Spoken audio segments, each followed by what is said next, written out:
Live everywhere. Daily Co's Radio on netrootsradio.com presents David Walton. Kagro in the Morning Show.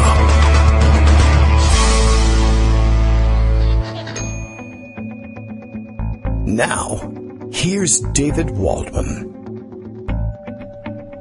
Hey, good morning, everybody. How are you doing? I always ask that question, and I never pause to listen to your answer. How are you doing? Let me know. You can tell me, actually. You can always do it by Twitter. Easy enough to do. Use that KITM, Kagro in the Morning hashtag. We are ready to roll. Justice Putnam gives me the thumbs up. Kremlin says everything is working. And Roger Stone says he was poisoned. That's bad news. But our levels are in radio lingo 5x5, which I've never really understood why they chose that designation, but I'll take it. That's all I know. It's something about radio. Okay, we're ready to go, despite the fact that the rest of us, I guess, are ready to leave the country. I don't know. All right, well, let me find Bill. Bill, help me out here. Bill, tweeting from Portland, Maine. Daily Coast Radio is live. The last Kagro X show, that's me, David Walton, my show. The last one about politics before next week when I go 100% gardening tips. And an excellent idea at that. This may be the last legal Kagro in the Morning show, but I guess we'll keep going until they come knocking on the door. And I probably shouldn't say that because at some point somebody's probably going to knock on the door. And it'll get me all freaked out.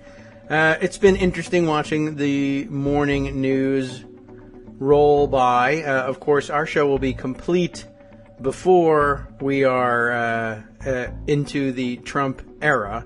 I guess Donald doesn't really even roll out of bed until halfway through the show, or he doesn't show up actually outside of his apartment. He's in the D.C. area. Does anybody know? I didn't see reported where he's staying. Traditionally, the incoming president stays at Blair House, and he, I don't know, he might have decided to stay there. Of course, he may have reserved for himself one of the suites at his hotel. I don't think he would have lost out on a great deal of money in taking it himself rather than renting it out to somebody else, although it was a prime cash laundering opportunity today. And I guess, let's see, at noon, 12:01, he puts himself in violation of the emoluments clause of the Constitution, as Armando has pointed out. Armando, if you're interested in going over that point at any point today, let me know. We also will leave the door open for Josie Duffy Rice, who is allowed to come in anytime, any day, really. But we save a spot for her on Fridays. Not sure what our plans are for today. We're going to keep it going fast and loose here today. Never know what's going to happen. But certainly, the door's always open, Josie, if you want to burst in and tell us about what your thoughts are today, or, whatever else might be going on, because there's a lot going on in the rest of the country, regardless of today's inaugural ceremonies, and they'll continue to march on. Many things, as a matter of fact. Lots changing, of course, politically, but life goes on elsewhere, at least for the time being. Let's see. What's happening this morning? Let's see. One, I had to note this morning, and did we discuss yesterday the request, I guess? I think we made mention of it, that Donald Trump, I don't know who he makes this request to, but at some point must have asked for military participation in today's inaugural parade, which is not an unusual thing, but apparently he wanted to do it do a full-on, like, Soviet-style, maybe North Korean-style military parade with tanks and missile launchers rolling through the streets of Washington just the way they would do it maybe in Red Square or something. I wonder where he got that idea. Apparently the military was not terribly interested in cooperating with it, but did offer him, and we've seen these before, flyovers over the parade. It's a little unusual to have military air traffic flying over Washington, D.C., but by special arrangement, it does happen from time to time.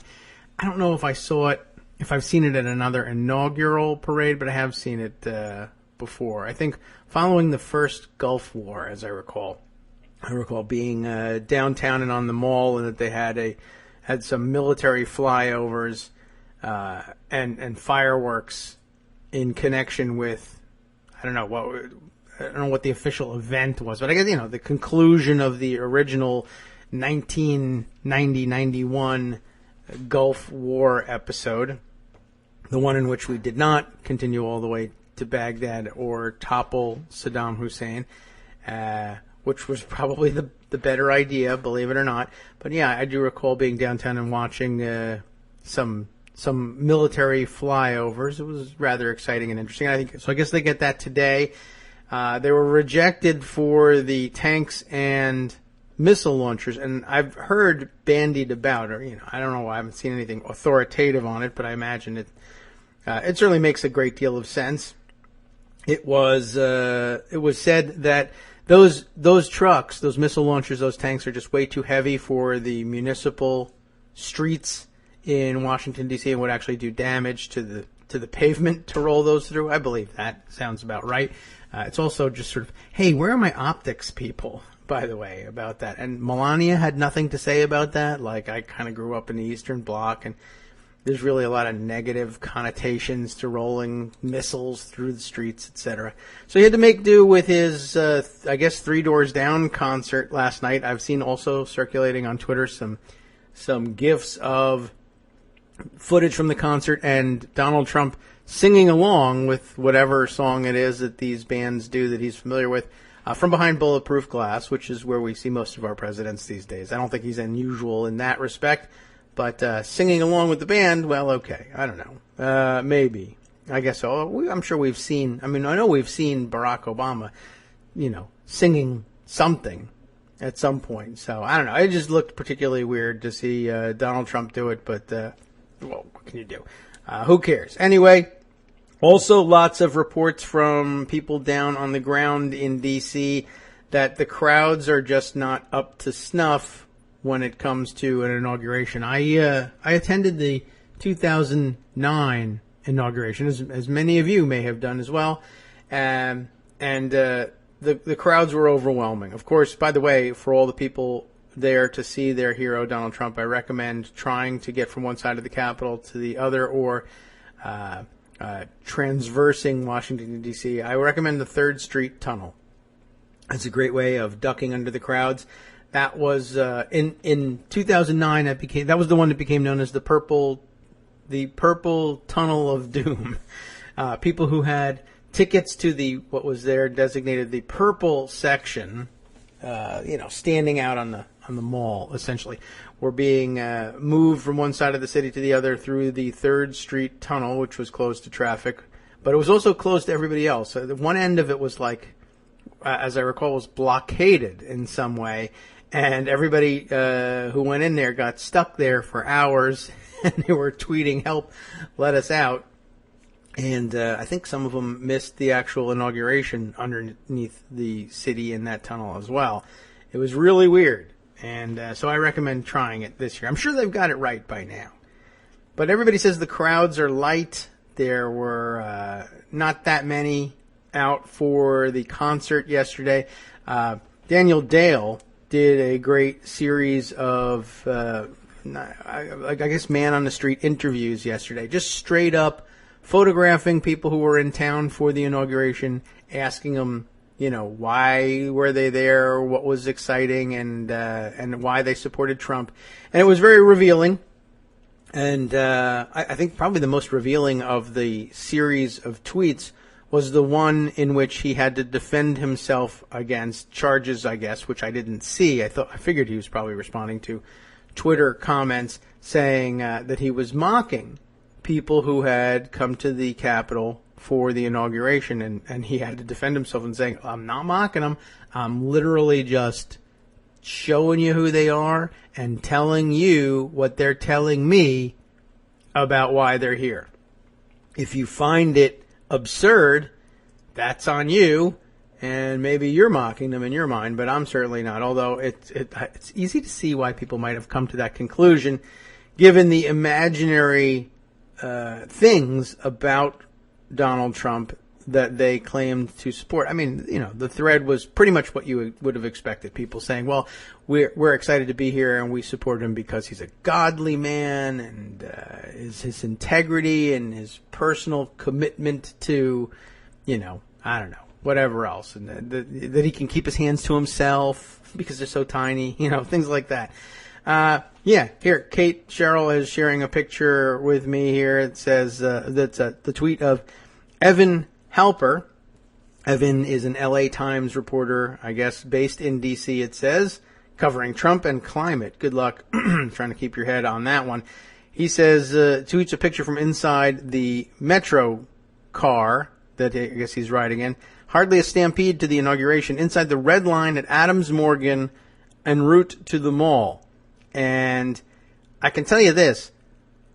When was this taken? Well, let me take a look at this thing. Okay, 8:53 a.m. I should show. My wife's home today. I should show her this picture. Look at this picture. It's 8:53 a.m. on the red line at. Well, Adams Morgan doesn't have a. Does it have a stop now? Did they build one? I've been out of that area for like 20 years.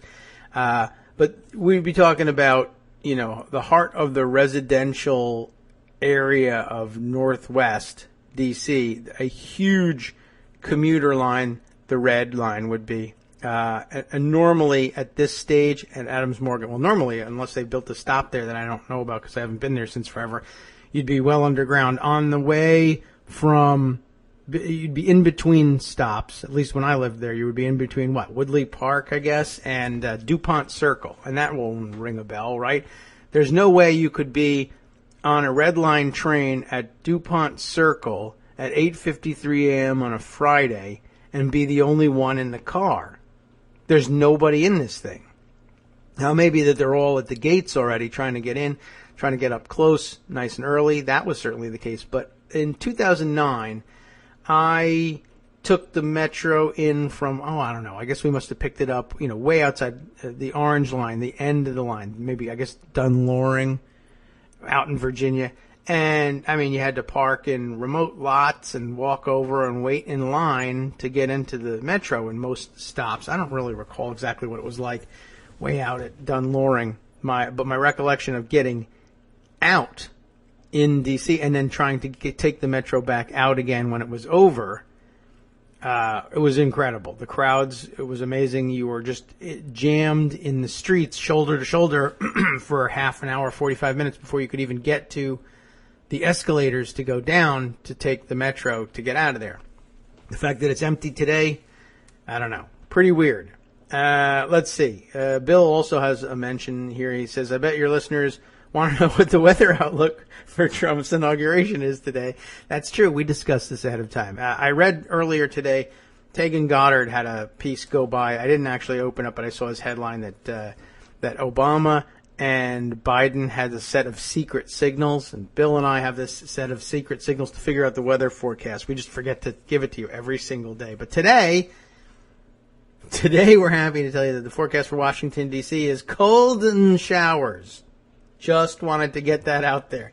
Cold and showers. Speaking of my wife being home today, I did mention that to her, and she's like, yeah, I know.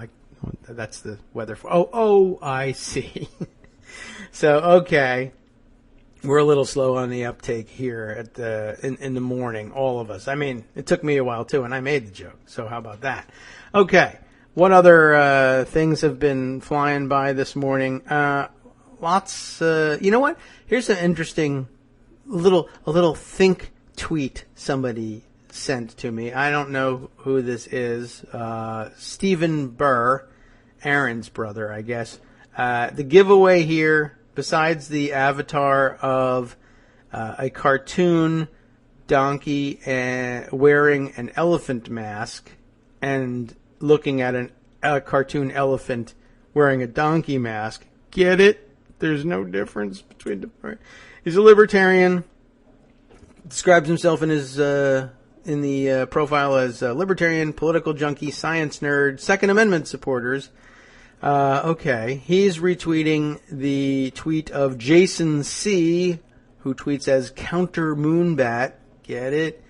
And he says, if you're really freaking out today, I invite you to agree with me that the federal government is way too big and has too much power. Hashtag inauguration, which now comes with its own little presidential seal emoji. You'll be happy to note.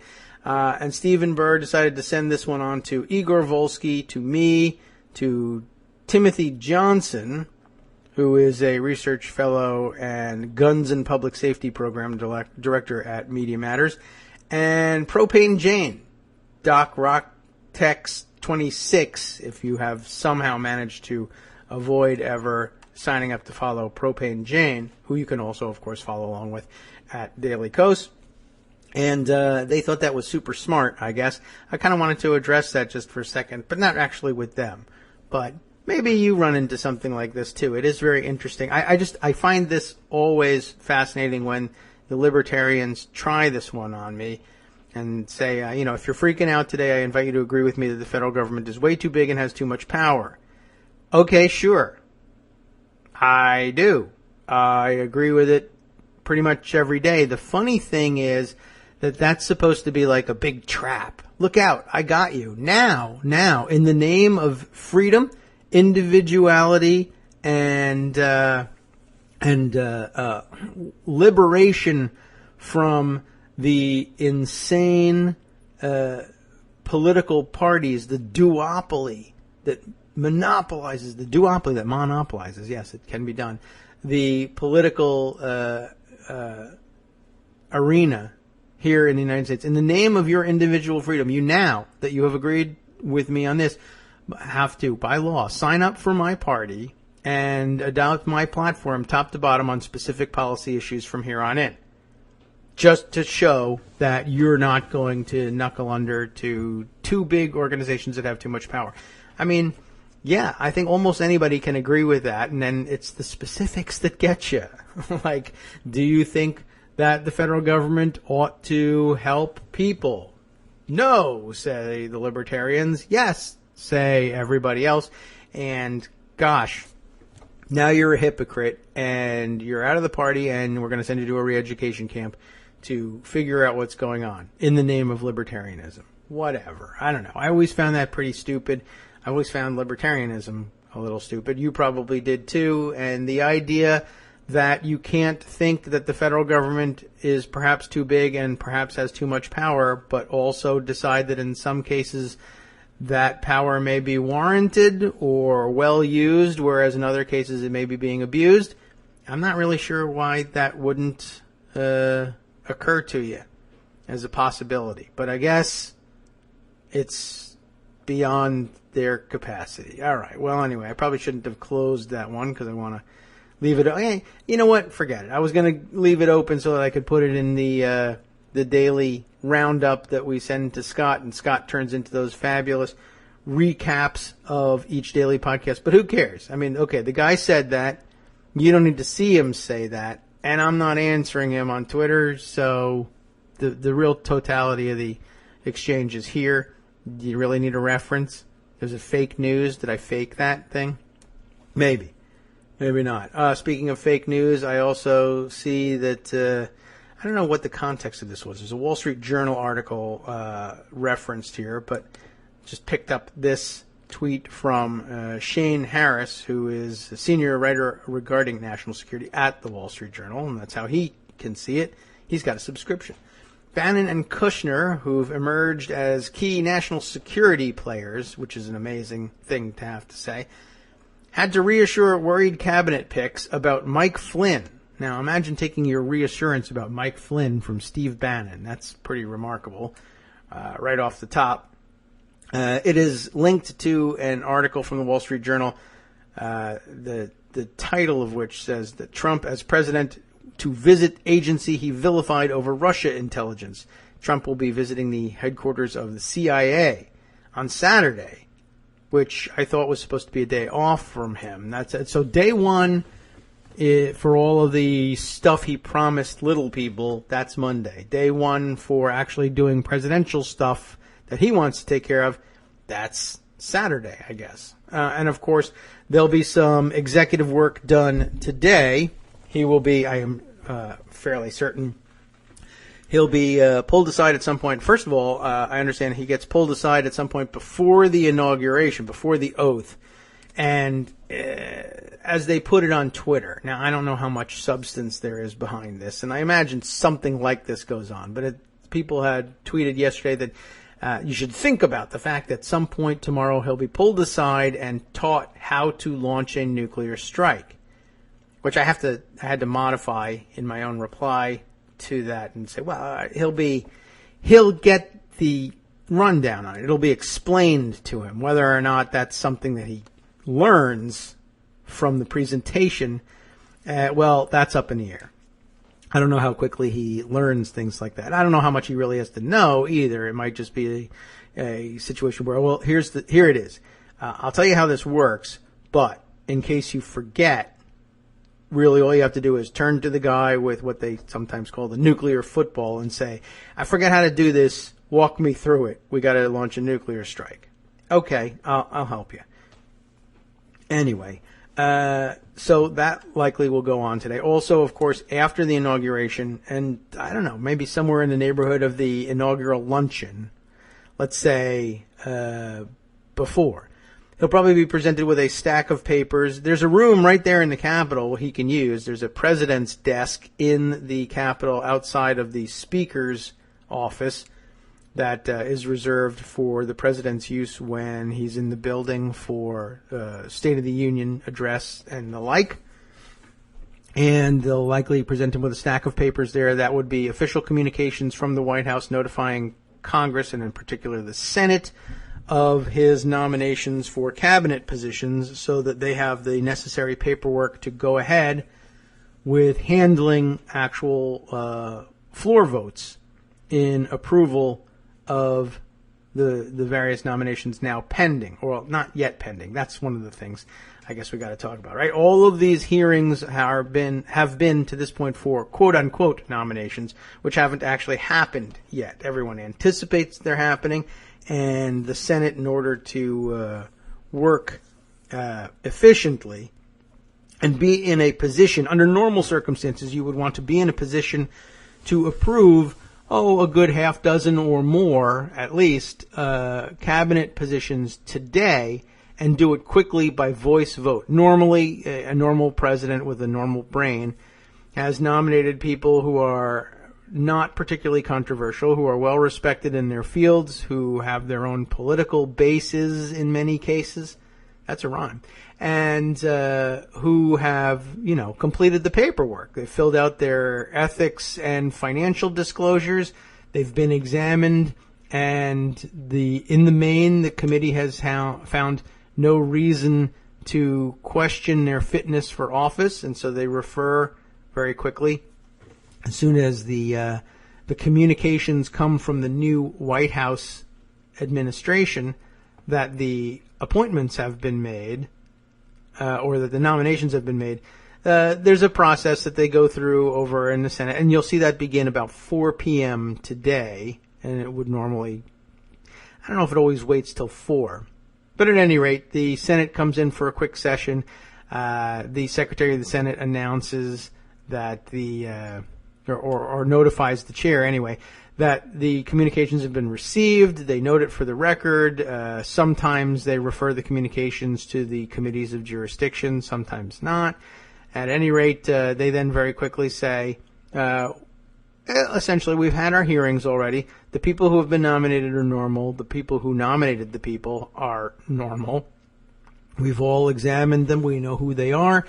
Let's have a vote, and sometimes a voice vote, on approving the nomination. And usually, again, that's normal person for Secretary of State and another normal one for Secretary of Defense. And everybody just says, yes, sure, fine. So voice vote, they very often pass. Occasionally a roll call vote. But you can dispense with the routine business of filling in the cabinet, ordinarily, very quickly. Today, Mitch McConnell will try that, and he probably has a short list in mind of people who he thinks might be able to squeak by on a voice vote, or at least a quick roll call vote. We mentioned yesterday that probably General Mattis, now that they have approved the waiver for the 7-year rule for him, he appears to have been pretty popular with his examiners and have relatively broad bipartisan support. I'm a little bit torn about that one, just because I find it weird that we had to do this waiver. I ordinarily, I would guess, be disinclined to allow such a waiver. But I will say this. He struck me, and he may have been acting, but he did strike me superficially, and I hope that if I were in the Senate, I would have taken a closer look at this than I did from outside. But he did strike me as possibly somebody who might be among the most normal of the top cabinet positions named, and might actually be inclined to be a guy who would show up when necessary when Trump is throwing a fit and is telling the guy with the nuclear football, I want to launch those things right now. He might come in and say, it's actually a bad idea. They kill an awful lot of people, could trigger the end of an inhabitable planet, et cetera, et cetera. You might want to think about it. Cool down. Maybe an angry tweet would help. You're right. Thanks, Jim. That was an excellent idea. He may have been play acting, too. I mean, I guess I would probably have advised some, if not all, cabinet members to distance themselves from the Trump administration as much as practicable in your hearings so that you demonstrated some sort of independent judgment, and that would probably make everybody feel so safe and reassured that you would sail through on a bipartisan voice vote. It may have been nonsense. I don't know. A couple other ones that they might try and sneak through. I put up a little post about it at Daily Kos yesterday, sort of as a part of a kickoff of a plan to encourage Democratic senators, as I've discussed in the past on the show, to slow things down as much as possible. Just explain the basics of some of this stuff we went over before on the show. But I picked up a CNN article yesterday that, among other things, noted that McConnell probably has a short list including 2 or 3 other national security positions, not necessarily because the people nominated for those positions are particularly well liked across the aisle, but rather because they're the kinds of positions that Republicans feel comfortable trying to pressure Democrats into filling. Because if those national security jobs don't get filled, well, of course, the terrorists are going to attack us right away, and we'll all be doomed. And that works on Democrats pretty well. I don't think that they should fall for it this time, but it's highly likely that they would. I would guess, let's see, why don't we see if we can pick up on that article, and I'll share the list with you. But the main thrust of the article, by the way, the CNN article that I quote in this, was that Senator Ron Wyden of Oregon had jumped in to block a quickie consideration of, or at least attempt to block, and I think it'll probably work, a quickie consideration of the nomination of Mike Pompeo for CIA director. And that would be another one of those positions that they might try to squeak through real quick. CNN's list included Pompeo, Mattis, as I said, and Homeland Security Secretary designate, as they call them, General John Kelly, or retired General John Kelly. And they thought there might be some others too. I think possibly Elaine Chao McConnell might want to try and push that one through. She's not particularly controversial, although there's questions about her. And I'm sure there's a couple others too. Anyway, as you know, my position on this is don't let anybody through. Not just because we don't like those guys, but because there's enormous questions that loom. And even if you have filled out all of your paperwork and had your hearings and answered your questions, somebody's got to pay the price for this nonsense of sending major nominees to their hearings without their paperwork done and with no clear indication that they ever really intend to complete the paperwork either. You can't have that. And also, you can't wait around and just punish them for it by holding up their nominations. You've got a tremendous amount of leverage in your ability to slow things down. And the message ought to be sent. This is the administration's doing, and there will be no rewards for this administration. All of the nominations are going to take the maximum amount of time, thanks to the insult of sending us nominees without ethics or financial disclosures. That'd be my position. Now, Ron Wyden objected to Pompeo's quickie or proposed quickie confirmation on substantive grounds connected directly to Pompeo himself. He's got real questions, and he wants floor time to debate the nomination to make those questions known. There wasn't any floor activity in the Senate between, I don't know, I think they probably went out on Tuesday, and they didn't plan to come back for any activity until this afternoon. So these negotiations, it should be noted, took place off the floor, and that's an important thing to know. If we're going to observe how Democratic senators behave in the face of these nominations, only a limited amount of it is going to be observable on the floor. We say we want Democrats to slow things down and not to agree to unanimous consent requests to facilitate quick votes, and certainly not voice votes, or even scheduled votes. I'd say probably string as much of this out as possible, but a lot of it won't be observable. This particular objection from Ron Wyden would have gone through Minority Leader's office, Chuck Schumer's office. Schumer and McConnell will be in negotiations, will have been in negotiations all week and probably still continuing today, with McConnell trying to figure out, okay, are there any people that you will let through on a voice vote? Anybody that you'll let through on a voice vote, why don't we take care of that on Friday? You might see Democrats actually agree to that for reasons we explained, I think, earlier in the week. For at least for one nomination, it doesn't make any difference in terms of eating up any more floor time, whether you let them through by voice vote on Friday, or if you insist on everybody getting a cloture vote and 30 hours of post-cloture debate and a roll call vote. That vote won't take place at a time very much different than if you just agreed to let them through and then show up on Monday and start work again. It doesn't add much to the delay. You'll recall that they would just, if you really wanted to make a stink about it and make every single one of these last the maximum amount of time, we would still be, I guess I should have said, proceeding to nomination number 2 on Monday morning or early afternoon.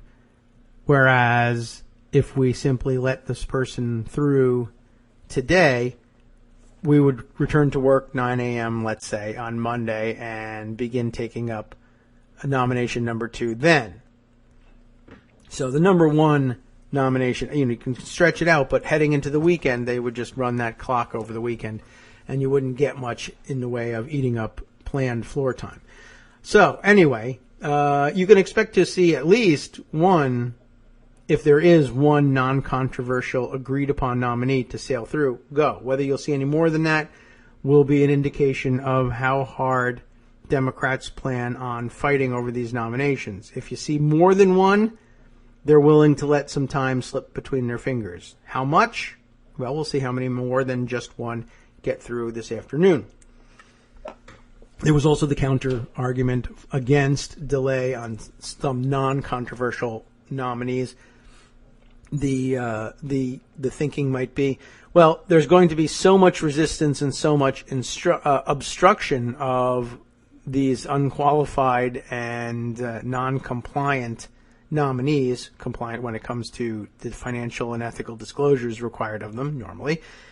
There's going to be so much of this that perhaps Democrats would be wise to let the non-controversial ones get through so that they could point to them and say, when people do their homework and fill out their forms and come and answer questions and they're not wackos, yeah, we're okay letting them through, even though they're hardcore believers in your brand of wacko republicanism. That doesn't matter to us so much. You're entitled to them. If they're clean and honest, you can have them.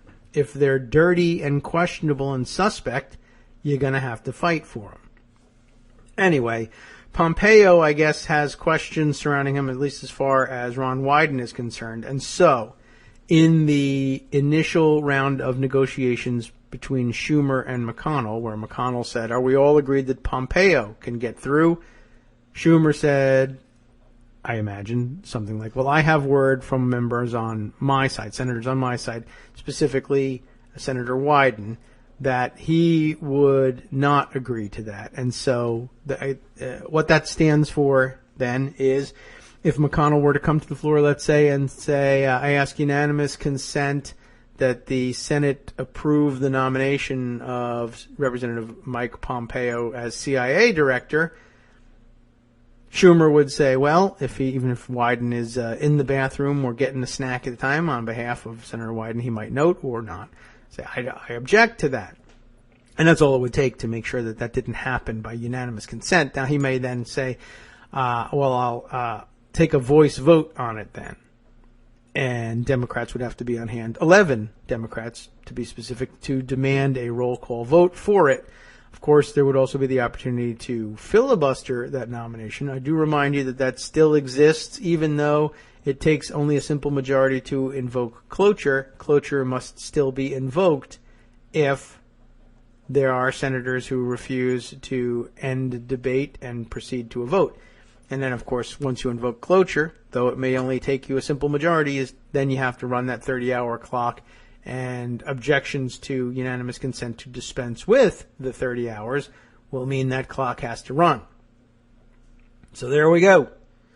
The first one out of the box then is Ron Wyden, making the first objection, though you won't see it because it happened in behind-the-scenes negotiations. So when the history is written, if this is a successful strategy, you can note either for posterity or future games of Trivial Pursuit, if anyone still plays that it was Ron Wyden that made the first objection that slowed down the steamroller.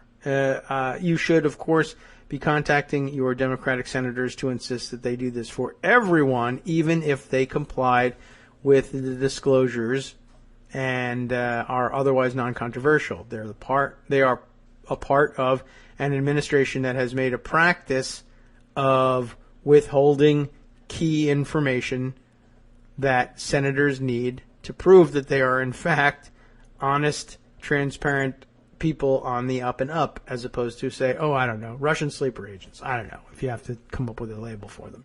So make sure you tell your senators to do so, and hopefully we'll have routine compliance with that strategy, even if we never get routine compliance with the rules of disclosure. All right, so that's happening during the day. Let's see, other things that might be happening during the day. Oh, I don't know. We can then move on, I think, to from the discussions of who's there and who's not there and how much the crowd size or what the crowd size is. It certainly looks, from all indications, like it's pretty minor. By now, I would expect that Trump supporters are tweeting fake pictures of gigantic crowds. Speaking of the fake pictures, I don't think this was intentionally done. I'm not really sure whether they paid any attention to it or not. And this one wasn't a right-wing tweet. But I did happen to see somebody passing around and many people sharing, hopefully sharing, that the White House had been illuminated in the rainbow colors of what we now come to recognize as the LGBTQ equality flag, right? That rainbow flag. And a supporter of the president's tweeted around that the White House had appropriately been lit up this way on President Obama's last night there. However, the picture was very clearly from the warmer weather, let's say, so it would have been from June of this past year, when all the leaves were on the trees, as you can clearly see in the photo.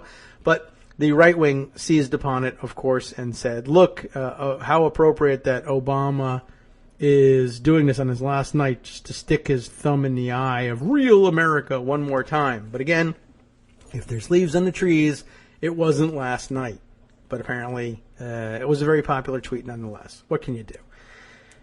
People are either hopeful and or hateful, and I don't think we're going to be able to cure that just by pointing it out. But it's always worth noting. All right, let's see. Also, last night, I understand, for some reason, we've mentioned on the show before that they were the alt-right was holding their deplorable, right, their celebration of Trump's inauguration. Now, usually the inaugural balls are held on Saturday, or not Saturday, but a Friday night would have been the traditional time. That is to say, the evening of the 20th. For some reason, they decided to do it on the 19th instead.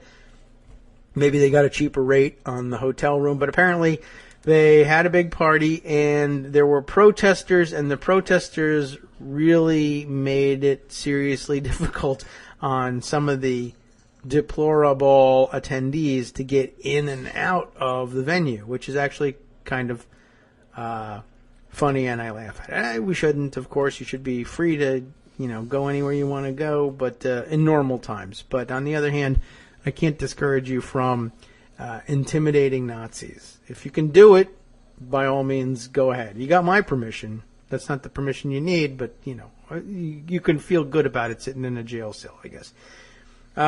Who covered it? The Daily Beast did. Anti-fascists crash alt-right deplorable, covered by Gideon Resnick. Well done there, Gideon. Not our Gideon, but another Gideon who does a good job.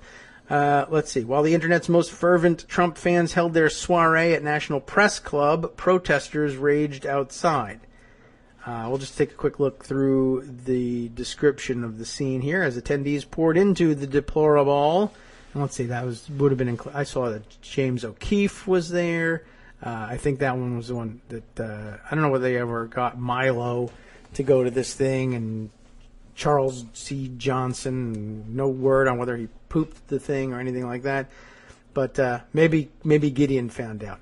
There was also a split in the progressive community as to whether or not it was a good idea to have this thing covered at all. Like, shouldn't we be ignoring it and not feeding them with the attention that they crave? On the other hand, everybody is enjoying stories like, yeah, they frightened Nazis on their way into their stupid party. That's a good one. As attendees poured into the deplorable, a celebratory event organized by figures in the alt-right and their Trump-loving allies, hundreds of protesters gathered outside yelling Nazi scum as they walked in. That is fun. Around a half hour before the event was set to begin, anti-fascist activists, particularly the organization Refuse Fascism, and protesters in town for marches during the inauguration weekend huddled on 14th Street outside the National Press Club. There is some video in a tweet which is embedded herein. You can watch. They held signs referring to the tuxedoed guests as alt-right and stationed an inflatable elephant with the word racism right in front of the building. I'm sure that wounded them to the core, but what are you going to do? You got to have props. Organizers of the deplorable, including Mike Cernovich, a divisive figure in the heterogeneous alt-right movement, were wary of protesters from the beginning. He informed the Daily Beast via text message that he intended on filming the activity outside beginning at 7:30. To be honest, if this wasn't my event, I'd rather be outside with the drama, he claimed, seemingly proud of the chaos the event was inspiring. Cernovich and others were particularly concerned with a leftist organization called Disrupt J20, and you will find that hashtag all over Twitter this morning, which appeared recently in an undercover video shot by James O'Keefe discussing plans to disrupt the inauguration. Ah, yes, we can get to that story. We probably should cover that today. As police attempted to keep media and protesters off the sidewalk in the area, two men stood up with "Trump is alt-right with us." That is alt-right with us signs. And they are, of course, wearing masks in this picture, one of Hitler and one of Mussolini. Trump is alt-right with us, it says. I can see their pictures now. Initially, it was unclear whether the two wearing Adolf Hitler and Benito Mussolini masks were part of the revelers or protesters. And that's what makes it so difficult about these guys. The man in the Hitler mask, who referred to himself as Ponzi Scheme to the Daily Beast, he claimed that he was Jewish and that the display was a joke. 90% of people got the joke, he said, but the crazy thing was that there were a bunch of alt-right people going in who wanted to pose with us and who were like, "Hail Trump," and did the salute. Of course, again, you don't know whether they're joking or not. In the melee that ensued, apparently there was a melee. It just jumped right to that. Some bottles were thrown in the direction of both deplorable attendees and police officers lined up on the sidewalk. And there's, again, some video available for you. At one point, a trash can was lit on fire, and a police officer unceremoniously put it out with a few water bottles. Danger. The animosity from parts of the crowd was also directed at police officers, with one section erupting into a chant of USA, KKK, how many kids have you killed today? While police continuously attempted to clear the sidewalk, a beam of light projected phrases on the facade of the National Press Club. One read, "Respect existence or expect resistance." Ooh, clever. I like that one. And another said, "Impeach the predatory president." One moment served as a perfect metaphor for the country and media at large, Gideon says anyway, when an anti-fascist protester knocked down newspaper stands and dragged them into the street, seemingly to create blockades. Moments after, a protester with peace flowers in his hands picked them up and walked them back over to the sidewalk. Okay. Yeah, not much of a blockade. By the way, when I was, if you were picturing, it's newspaper stands, like New York City style kiosks with a guy inside, not those. We're talking here about the take one free apartment guide kind of things that stand out by the newspapers. And he picked this thing up and put it in the middle of the street. So maybe it's, 3 feet high when it's standing, and laid on its side, it's 1.5 feet wide. All right. Anyway, by around 10:30 p.m., a majority of the protesters had dissipated, even as some continued marching away from the area to an unknown location. Just hours before the inauguration of a deeply unpopular president who lost the popular vote, the protest outside the deplorable portends a wild weekend and perhaps a wild 4 years to come. So, very interesting. I mentioned that there was another related story. And you may have heard something about it. But yes, James O'Keefe, who was in attendance at the deplorable last night, apparently spent the previous week attempting to get undercover sting operation style video of protest organizations agreeing to accept cash in exchange for a promise to disrupt the inauguration, perhaps using violence. And apparently, at least some of these organizations were on notice that O'Keefe was likely to try and do something like that, and had their own counter operations, filming themselves the exchanges with the undercover, quote-unquote, undercover agents of, what does he call his stupid thing? Project Veritas.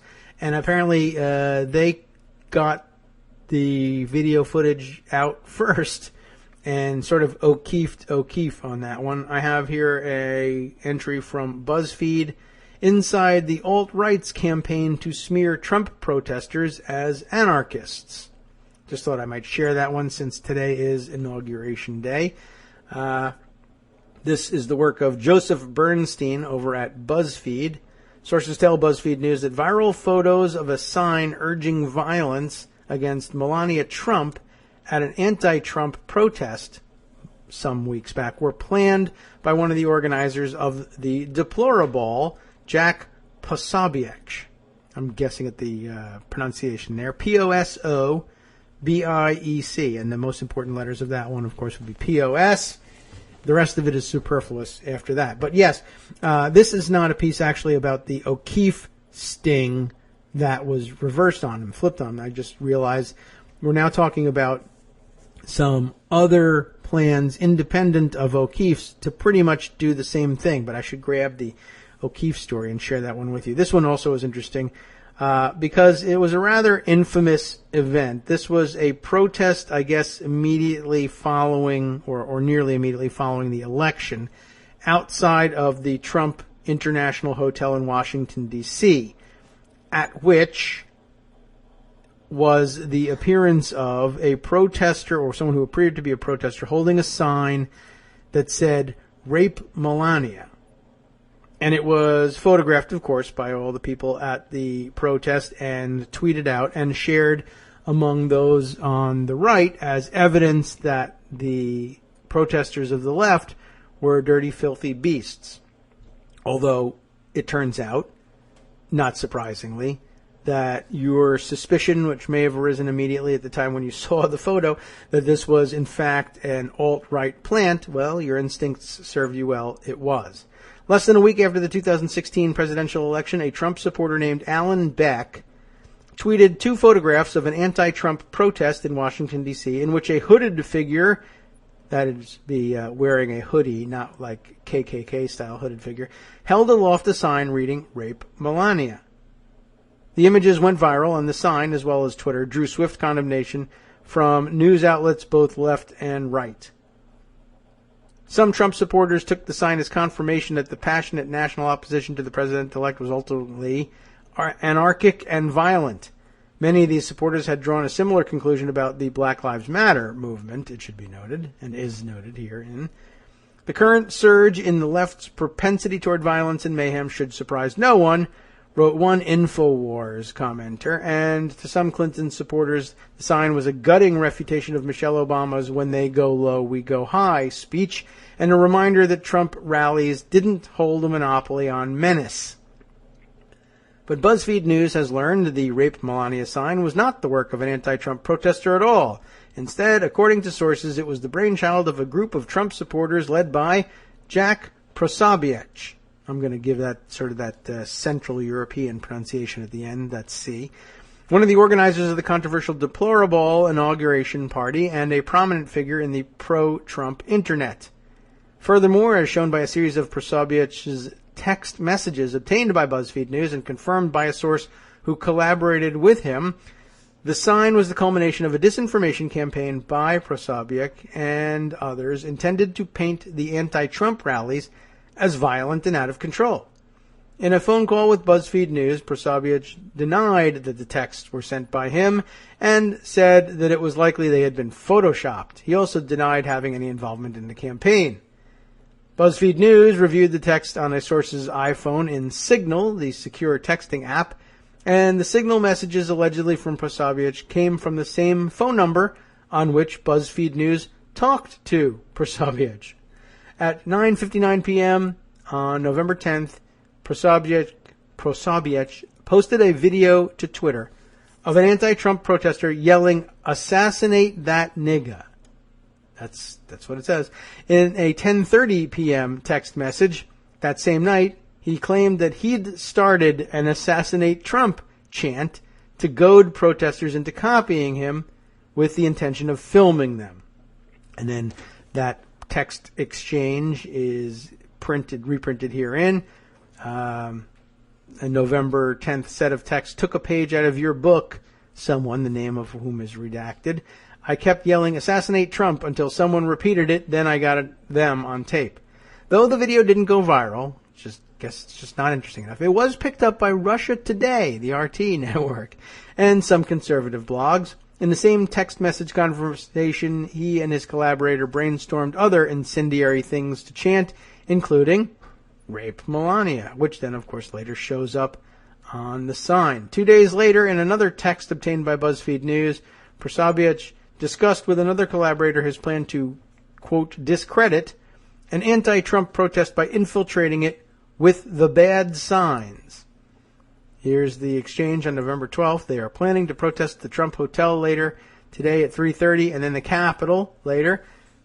Coming with, and a response that says, "Sorry, phone's all weird and didn't show SIG notifications. What's the mission/plan? Answer, to discredit them, infiltrate with the bad signs." Just as was reported. I probably can skip that from now on. According to a source, it is Posobiec himself holding the "Rape Melania" sign in the photographs published by Beck, a charge Posobiec also denies. After posting the photographs, Beck uploaded a 22-minute YouTube video of himself and Posobiec sitting in a car near the protest titled "Anti-Trump Protester Created Rape Melania Sign," and the rest of the protesters do nothing. The following day, a collaborator texted Posobiec a screenshot of Twitter's trending topics, of which rape Melania was number 3. Prasavich responded, whoa, which is spelled wrong, but okay. Very interesting and fun. All right.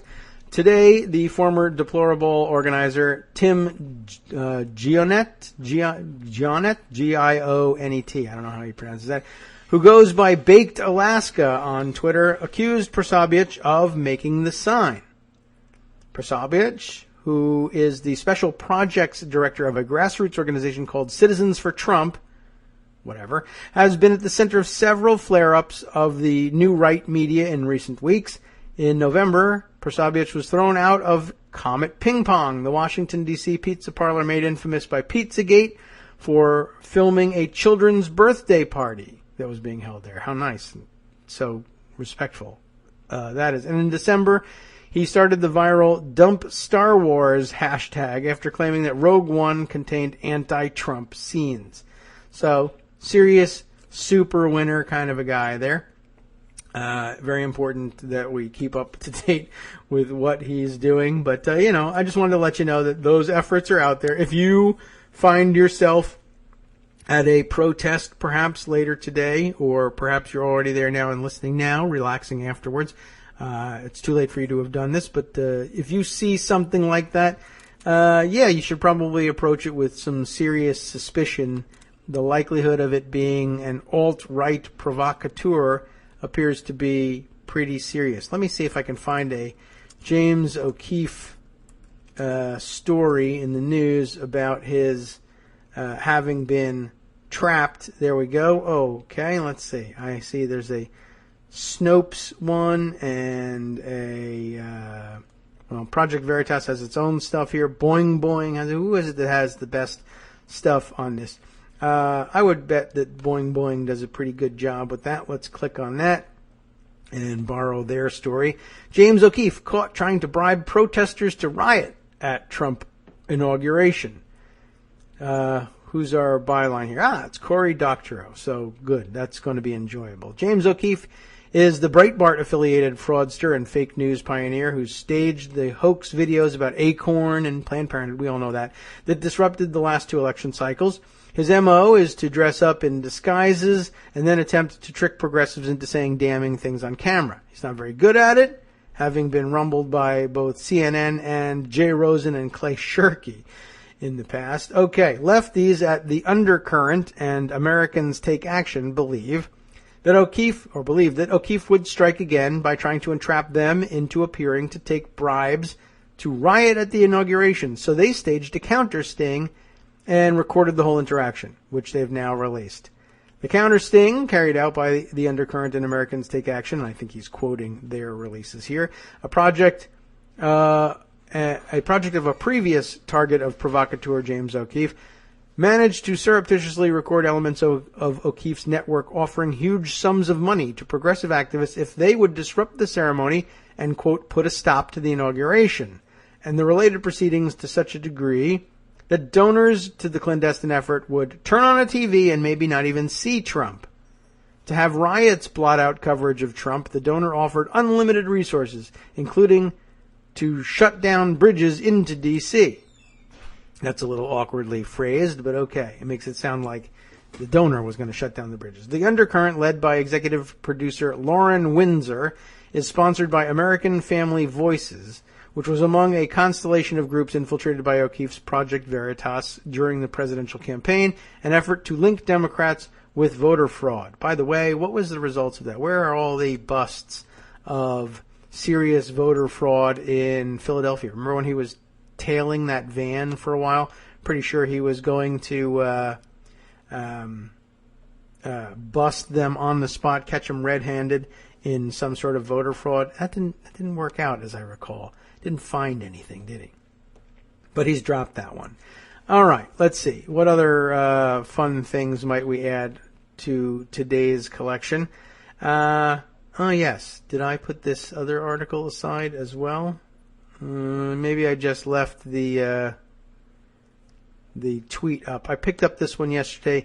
David Moore, who has, let's see, he is tweets as P Politics, also in his profile here. Councilmatic and New York City Councilmatic, local engagement with city governments, etc., etc. Participatory politics is P politics.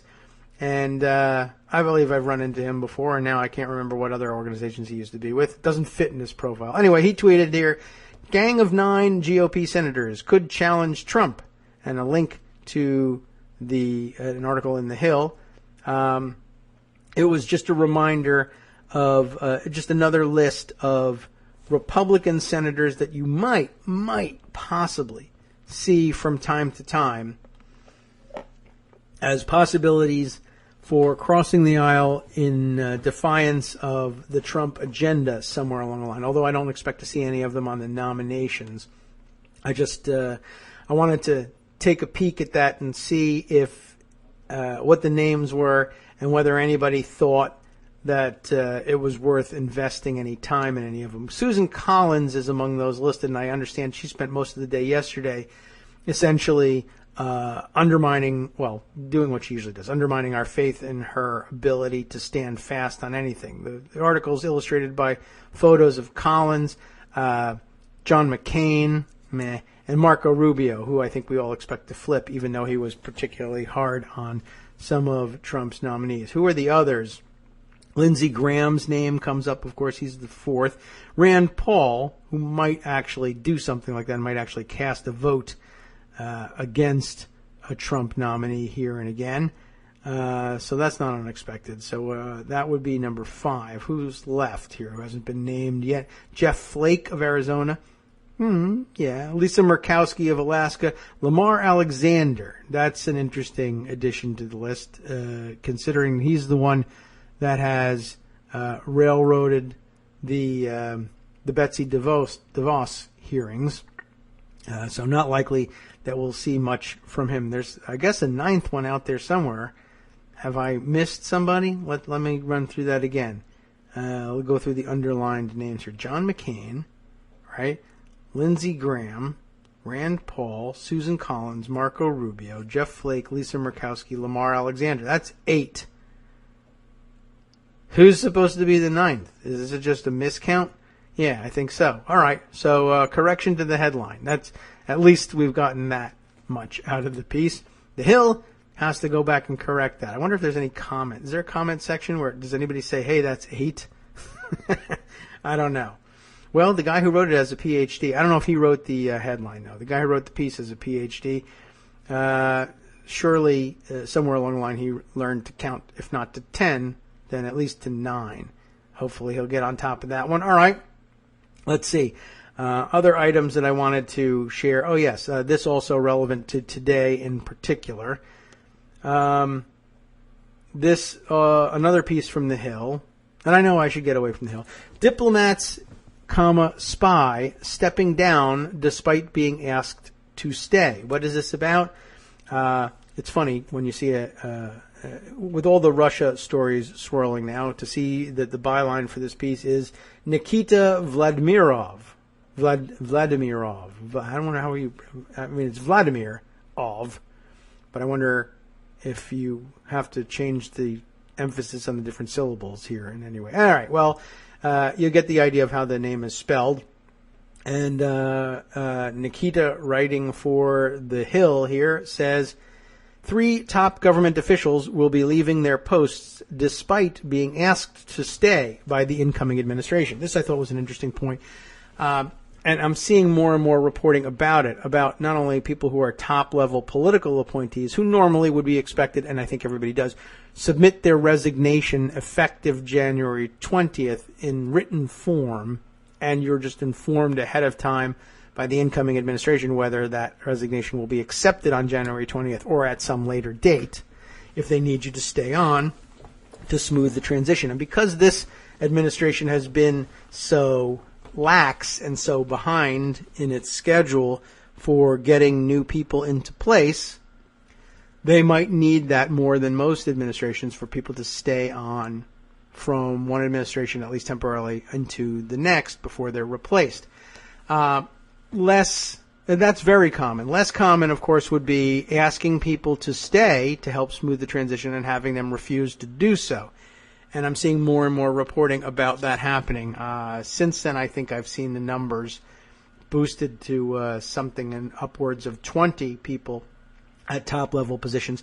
And I'm hearing more and more about people who are just at even career civil service positions who are saying, I just don't want to work in this administration. I'm not sure whether it's a good thing or a bad thing that they leave. I think largely a bad thing because they're just leaving those spaces open for occupation by people coming into government service for the purpose of serving in a Trump administration, which portends badly, I think, for the country. All right, so 3 top officials in this particular article are discussed. Stephanie O'Sullivan, the Principal Deputy Director of National Intelligence. Give you an idea of, by the way, how many positions there are out there. I mean, the Principal Deputy Director of National Intelligence. Assistant Secretary of State for European Affairs, Toria Nuland, and Undersecretary of State for Economic Growth, Energy, and the Environment, Kathy Novelli, will be vacating their positions, Reuters reported Thursday. Their names appear on a list of officials who have been asked to stay as President-elect Donald Trump prepares to take office Friday. Earlier Thursday, Trump spokesman Sean Spicer announced that about 50 senior Obama administration officials were asked to remain in their posts in order to ensure the continuity of government. The list of officials asked to stay included Brett McGurk, Special Envoy to the Global Coalition fighting the Islamic State in Iraq and Syria, Adam Subin, who is in charge of supervising international sanctions at the Treasury Department, and Deputy Defense Secretary Robert Work. Also, there are more. Undersecretary of State for Political Affairs Tom Shannon, and others. Reuters noted it was not clear whether the partial list of officials that included O'Sullivan, Nuland, and Novelli was the same list of 50 appointees asked to remain in the government. A very interesting thing. I don't know how those requests worked out, but as I said, I've been hearing or seeing headlines fly by during most of the day yesterday about people coming to the conclusion that they simply could not stay, whether as a matter of conscience or something else. I am not sure. All right, let's see. Also relevant to today, still lots of major blockbuster Russia stories. And we'll probably, that's going to be a lingering issue throughout this administration. And we can actually probably safely leave those for Monday and beyond. They deserve a lot of time, and they're getting more and more intricate and more complicated and more troubling. But let's see if we can't get through things that have a special inauguration day bent to them as our highest priorities first. Let's see. I thought this one was kind of interesting. I grabbed this one off of, I just happened upon this piece, not a usual stop for me, Eater.com. I think we've actually mentioned it before. Foodie kind of place. I don't think I consider myself a foodie, really. I think that's a pretty, you got to be more enthusiastic about eating than I am. Hey, don't get me wrong, I do it every day, but you know what I'm talking about. And it's kind of there's your urban elite for you. It's a pretty urban conceit being a foodie. And but it made a good point. Another To America's point, believe it or not. How D.C. restaurants are bracing for the inauguration onslaught. Subheader here says, it's a tricky time to run a business in the capital. Amy McKeever is the writer for this piece. Thousands of people will arrive in the Capitol this week for Donald Trump's inauguration as the 45th President of the United States. Oh, by the way, that reminds me. I did see somebody, a great trolling suggestion made somewhere by someone on Twitter was that that Barack Obama resign the presidency yesterday, thereby making Joe Biden president for a day, both as sort of a gift to Joe Biden, but also officially making Joe Biden the 45th president of the United States, but only for a day, the sole purpose of which would be screwing up all the merchandise that Donald Trump intended to sell, labeling him as the 45th president of the United States. However, I have a feeling that that would have backfired anyway, in addition to looking ridiculous and petty and absolutely non-Obama-ish in every single possible way. But also, Donald Trump would, of course, jump out and say, oh, well, now I'm the 46th president, which means all the 45th president merchandise is, in fact, now collector's items, like the stamp with the plane upside down, and he'd double the price. So I don't know how well it would work out. Anyway, so thousands of people are in town, of course, which, by the way, should be pointed out is extraordinarily disappointing. Ordinarily, you see millions of people arriving in the Capitol this week for an inauguration. To reduce it to thousands is an embarrassment to the person assuming the office. Anyway, they'll overtake the city, closing down streets and clogging public transportation, although they are not doing that. They are not clogging public transportation. It may be that Trump supporters are uniquely, what would we say? They have a unique aversion to public transportation, we might guess. Anyway, ready to celebrate with drinks and good food. Restaurants usually go crazy for this stuff, running gimmicky specials and hosting parties. But this time, they face a dilemma. A full 90% of Washingtonians voted for Hillary Clinton in an election that divided America as never before. Their regulars have been in no mood to party. That is a weird situation for the restaurateurs of Washington, D.C. Ordinarily, you would see them doing stuff like, if Trump wasn't a complete idiot and weirdo, you'd be being offered Trump burgers and Melania fries on your whatever on the menus, dopey stuff like that. Although I did see somewhere in this article that there was here we go. We'll get to it down there. If we make it all the way through the article, the special surprise menu item will make an appearance. But this is really interesting. That normally this would be the situation. You would be having the new president sort of being celebrated, at least mildly, by dopey, gimmicky restaurant promotions. But nobody's doing it now because they can't risk, not only are they personally unhappy about the inauguration, but they can't risk angering the regulars who will say, this used to be my favorite restaurant, but if you're going to do Trump burgers, even just for the inauguration, I'm not coming back. In fact, it says, the article continues, the regulars and the restaurant owners, for that matter, might feel like protesting. The day after the inauguration, the Women's March on Washington, and you can all go, it's all right, even if you're not a woman, will take over the National Mall with a rally against the new president and his policies. Thousands more out-of-towners are expected to come to Washington for that, and they'll also be looking to drink and dine. I feel like we're at a tipping point in D.C., says Ellen Kassoff-Gray, co-owner of the fine dining restaurant Equinox, where a lot of restaurants are going to declare themselves politically. That's the tipping point that we're at, right? Most restaurant owners want to welcome and serve everyone, but the creep of intense partisanship across society has made everything more complicated. No one is talking about denying service to Trump supporters, but will they feel welcome if restaurants don't offer their usual raft of inauguration specials? Do diners want restaurants to take political stances now? Do restaurateurs themselves feel a moral tug? Like it or not, D.C. restaurants have already been drawn into these debates. In a country that's become increasingly polarized, how can restaurants navigate the political confusion that may have only just begun? D.C. restaurants are feeling it out.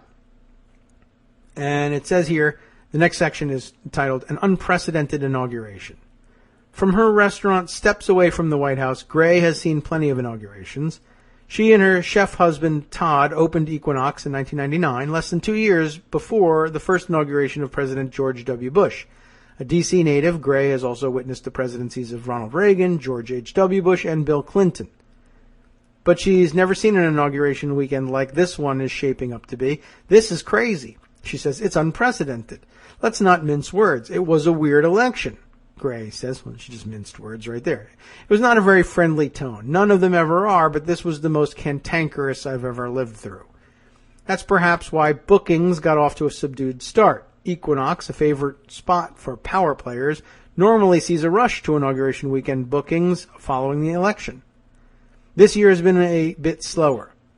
The same has been true for neighboring restaurants Oval Room and Bombay Club, whose owner Ashok Bajaj estimates bookings are about a week behind what they normally would be. Some restaurants have even had cancellations from Democrats who had booked for parties before Election Day. Well, you can understand that. But it's picking up. Inquiries about parties shot up at Equinox about 2 weeks before the inauguration. Bajaj's restaurants have been booking up too. I think in a lot of ways people just want to come back together again because nobody really wants to live in a divided America, Gray says. It's up to restaurants to figure out how or whether to bridge that divide. I don't know that that's the case, but I guess if I was a restaurateur, I'd say that. It's not so unusual anymore to see chefs in the political arena. Throughout the Obama years, they increasingly wielded their newfound celebrity for causes like sustainability, food waste, and hunger. Now, though, some chefs are taking politics a step further. I feel like this is the first time a restaurant as a whole, not just the head chef or a popular bartender, has a political view. Eric Bruner Yang, owner of Maketo in D.C., says of the trend he's been seeing in the local restaurant scene since the election. Few local restaurants are going quite as far as the D.C. area restaurant that introduced ready for it, Golden Showers burger. I will not be eating it. Made with self-tanning cheddar in mockery of recent claims made against the president-elect. Ew. But there has been a clear shift in approach. Some are advertising specials for the Women's March on Washington rather than the inauguration, while Eater DC's roundup of specials finds a few restaurants bidding farewell to President Obama instead. Equinox is planning a good hombre lunch for the Sunday after inauguration, featuring favorite dishes from their staff members. We are honoring those who we could not ever be in business without, Gray says, and that's specifically Spanish-speaking immigrants. And then there's the Peace Ball. Busboys and Poets, a restaurant long known for its liberal politics, is throwing its third inaugural ball at the newly opened National Museum of African American History and Culture. Busboys and Poets owner Andy Shalal, an Iraqi-American, says this year's sold-out event will be bigger than ever, featuring the likes of Angela Davis, Solange, Van Jones, and even Chef Jose Andres will be speaking. I think people want to be around other people who also see a world that is less fearful, less hateful, less angry, less xenophobic, and less racist, and so on, Shalal says. But the biggest movement has been toward more traditional charitable giving. More than 100 restaurants and bars have joined forces as a part of a new all-in-service DC campaign. Each participating restaurant, by the way, in case you're interested in this, has pledged to donate a percentage of their profits from inauguration weekend to a nonprofit that supports immigrants, women, and others in the community. So certainly if you're in the area and looking for something to do restaurant-wise, you should probably keep that in mind. Now, it goes on from here, but I really wanted to... there's something else I want to mention that's down at the bottom of the article, but I wanted to point out at this point, one, I wish I had thought to set myself up as a consultant to the restaurateurs of Washington, D.C., who were worried about things like this. It occurs to me that having seen, for instance, the thread of tweets sent out by Daniel Dale interviewing the people who were in town for the inauguration, that there was no chance of your luring them to Equinox with a special inauguration menu. It's not coming. These guys, I will tell you, are eating, if anything, if they're buying any food in D.C. at all, I'm sure it's probably fast food or perhaps what do they call it? Fast casual? Is that what I can't remember what the terminology is, but I would suppose Applebee's would be busy. And this is not speaking down to people. This is where I eat, not Applebee's in particular. I like salad bars. So that's Ruby Tuesday for me, and they're closing. Anyway, fast casual, I guess, that's where I spend my money. That's nothing wrong with it.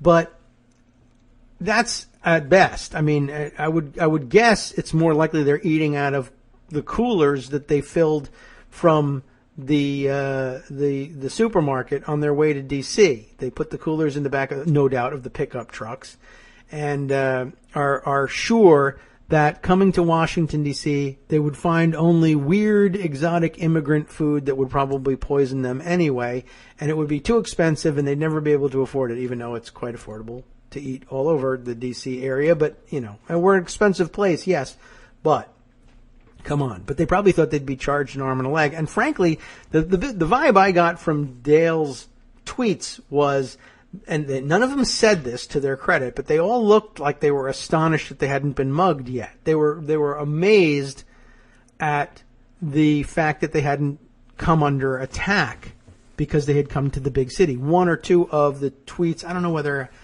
they were attached to any of the profiles, but I should bring up the thread. But Dale mentions that for many of them, this was, for almost all of them, this was their first inauguration. Hardly anybody had been to an inauguration before. And we might as well find this thread of tweets and bring it back up. Here's another one, I guess the one that he's doing this again this morning. Here's Jeff Sobolowski of Michigan explaining that, quote, the Muslims now own the major media. He likes Trump because he'll fight against Muslims. And if you scroll through Daniel's thread here, his feed, you'll find it all. And by the way, Daniel Dale tweets as DDale8, the number 8 at the end. And if you scroll through and you just look for the pictures, you'll find the profiles I'm talking about. Here's another one. Vincent Bevan, a Bronx doorman, disliked Bush and Obama. Now he says we actually have a man in the White House, someone with balls. And he's wearing an American flag around his neck. We have Kirk Barber of Maryland with a common sentiment here today, a sign he has written that appears to read, "Thank God Obama is gone." That's the kind of stuff we're talking about. Anyway, at some point in his roundup yesterday, he noted that hardly anyone had been there for an inauguration before, and that's to be expected. I can't imagine anybody being excited. Anybody who's really super excited about Trump probably hasn't been excited about anybody else's inauguration for a long time, if ever. But many of them had never been to Washington, D.C. before, and it reminded me how afraid of cities these people usually are. And it occurred to me that they probably were, in fact, afraid most of the time that they would be mugged, but they were super happy to be in a crowd that Dale estimated to be easily 97% white. Anyway, like I was going to say about the eater piece, the danger of their coming to a fine dining establishment like Equinox and being offended at the lack of a special menu dedicated to the inauguration is near zero. One, they weren't going anywhere near Equinox. And two, well, they would literally, I guess, at some point perhaps pass near Equinox since it's near the White House. You would want to take a look at that. But the idea of their eating there was, I think, beyond question. They just weren't going to be doing that. And two, they've never been to an inauguration before. They've hardly, in many cases, never been to a city like Washington, D.C. before in some cases. And they would certainly have no idea that ordinarily during an inauguration you could expect to find special menus dedicated to playing off of the event. They would just, so I would have advised the restaurateurs of Washington, D.C., just do what you're going to do. Serve what you're going to serve. Serve your regular menu. They're going to have no idea whatsoever that there's anything wrong, that anything else is going on that's unusual in any way. So, I essentially don't worry about it from me. And not to mention, again, the fact that the likelihood that they were going to sit down at any pricey restaurant. These guys, and I can appreciate this. Like when I travel with the kids, right? I want to say, let's sit down and get some of the local flavor here. And the kids say, I want something predictable. I want to know what I'm getting to eat. I don't like experimenting. And I have a feeling, and here's where I'm talking down to people. I have a feeling, I'll admit it, that they would prefer to go with the familiar. There might be a lot of business at the hot dog carts of Washington, D.C., but probably not the fine dining establishment, except for the usual denizens of the swamp, the people that Trump thought or promised he was going to get rid of. The extraordinarily rich folks who will be populating the cabinet, the upper echelons of the administration perhaps, or lobbying it or otherwise benefiting directly from its largesse, they'll be at the fine dining establishments. They've been to inaugurations before. They might recognize the difference, but they also just really don't care a great deal. They just give me the high life food, please. And, leave the trappings aside. There might be a couple of complaints. You might find Roger Stone upset about this. Why don't I have a Trump burger? Except I wouldn't be eating a Trump burger. I guess caviar, filet mignon, I don't know. You name it. Give me something stereotypical that you would waste some money on. Anyway, there was actually one other point being made down further on in this piece that I thought I would take a quick look at. Somebody makes the excellent point that there's also a bit of a climate of fear going on among in the restaurant circles. This section entitled "The Worst Case Scenario." Washingtonians can be a bit blasé about events like the inauguration, but the turmoil of this election cycle has put some restaurant owners on alert. Not necessarily about massive terrorist attack, although there always is that, but there's some concern about whether the country's partisan rancor could make a restaurant a target. And now you're getting the idea, right? It's already happened. First, there was Pizzagate, in which the popular pizzeria Comet Ping Pong received death threats and was stalked by an armed man after conspiracy theories linked it to a non-existent child sex ring. And by the way, the protesters were back outside of Comet yesterday. Then there was this. A local outpost of Italian chain Maggiano's sparked outrage by inadvertently hosting a party of white supremacists. You got to watch out. Who were your clients that want to, all I want to do is rent a room for a private party. Fine, we're in that business. Turns out they're neo-Nazis. Oh, no.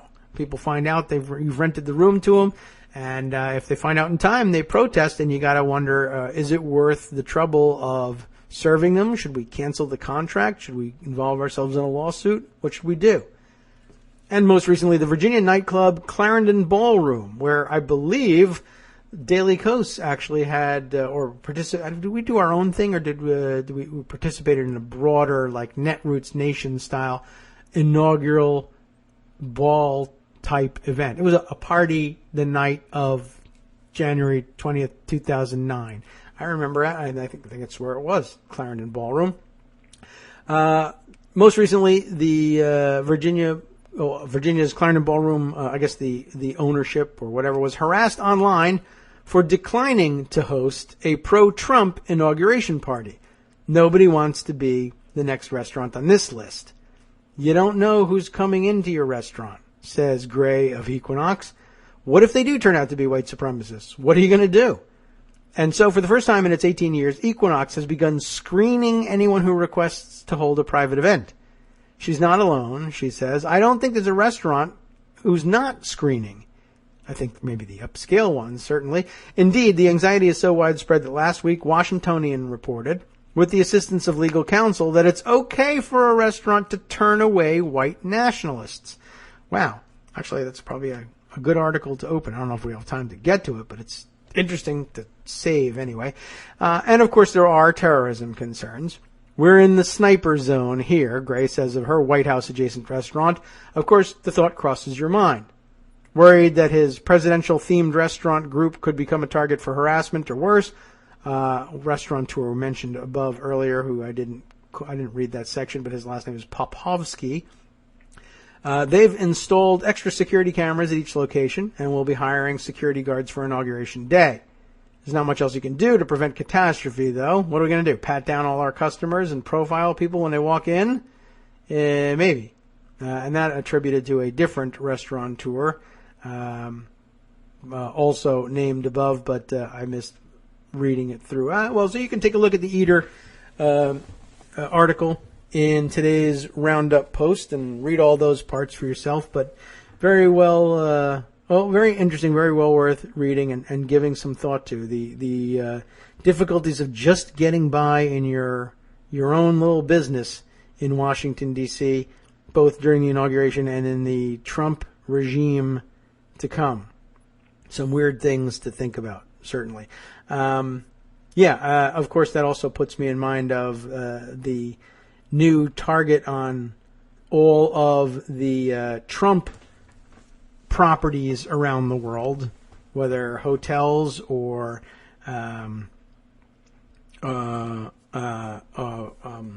condo buildings, etc., around the world, which I guess many of you have seen others point out that all of those things become big targets now to terrorists who are probably thinking that they can score a big hit against the prestige of the United States and or its president, because the president himself doesn't distinguish between the things he owns and the things he has stewardship of, and that will include the United States at large.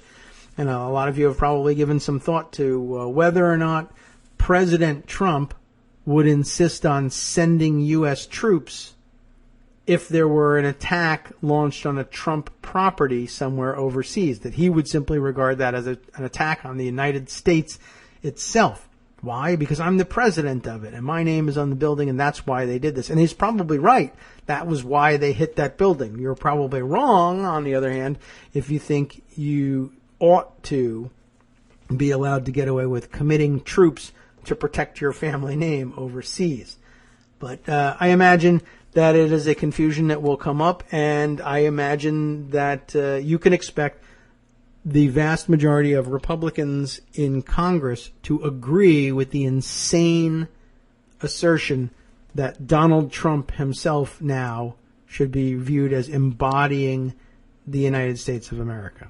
That's really probably the most extraordinary danger about his presidency, is that he'll use the weird obsession we have with national security. And I mean, there's a good reason to be obsessed with national security, but Americans regard their national security, I think, in a way very different from the rest of the Western world.